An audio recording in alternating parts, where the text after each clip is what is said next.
వాళ్ళ సమాధిని కట్టించుకొని దాని మీద జన్మదినము మరణదినము అని రాస్తారు. వాళ్ళ పేరు ఉంటుంది.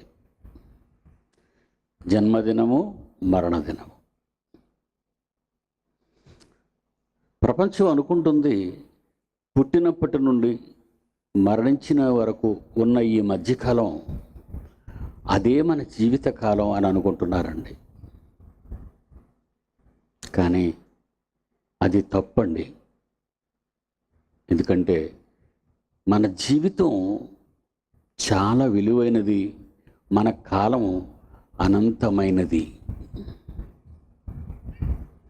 మన జీవితం చాలా చిన్నది అని మనం అనుకుంటున్నాం, కానీ మన కాలం అనంతమైన కాలం అండి. నిన్న మీరు విన్నారు, శరీరానికి పుట్టుక చావు అన్నది మనకి తెలుసు. శరీరానికి పుట్టుక చావు అన్నవి ఉన్నాయి.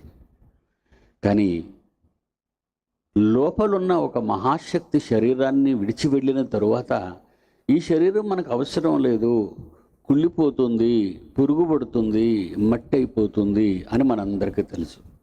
అందుకే ఆ దేహాన్ని, ఆ శరీరాన్ని, ఆ శవాన్ని అంటాం, దాన్ని తీసుకెళ్ళి సమాధి చేయటం, కట్టెల మీద కాల్చటం, ఇవన్నీ చేస్తుంటాం మన ఆచారాలను బట్టి. ప్రియులరా,